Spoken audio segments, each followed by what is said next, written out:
আপনার কি অফিস করার কারণে নিয়মিত শু পড়তে হয়, যার ফলে পা, শু ও মোজা থেকে বিচ্ছিরি ধরনের দুর্গন্ধ বের হওয়ার কারণে অবশ্যই বস কলিগের সামনে লজ্জিত হতে হয়? এই সমস্যাগুলি সমাধানের জন্য আমরা সাধারণত নিয়মিত শু ও মোজা ধুয়ে থাকি। আপনি কি ব্যস্ততার কারণে এগুলো ধুতে পারেন না? এই প্রোডাক্টটি যদি আপনার ব্যাগে বা পকেটে থাকে, তাহলে বের করে স্প্রে করলে দুর্গন্ধটি চলে যাবে। দীর্ঘক্ষণ শু পায়ে থাকার কারণে বিভিন্ন ধরনের জীবাণুর জন্ম নেয়, যার ফলে আপনার পা চুলকাবে, পায়ে পাটল ও পায়ে পাঙ্গাসও হতে পারে।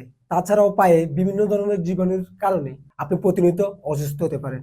আপনার মতন ঠিক আমিও নিয়মিত শু পরতাম, যার ফলে আমার পায়ে থেকে বিচ্ছিরি ধরনের দুর্গন্ধ বের হতো। ব্যস্ততার কারণে আমি আমার শু ও মোজা ধুতে পারতাম না। ঠিক তখন আমার বন্ধু আমাকে এই প্রোডাক্টটি দেয়। এটা ব্যবহার করার ফলে আমি পায়ের দুর্গন্ধ থেকে চিরতরে মুক্তি পাই। এখন আর কারোর সামনে লজ্জিত হতে হয় না আমাকে। তাই আপনাকে বলছি, এই প্রোডাক্টটি যদি আপনার ব্যাগ বা পকেটে থাকে, তাহলে এরকম সমস্যায় পড়লে আপনাকে আর লজ্জিত হতে হবে না।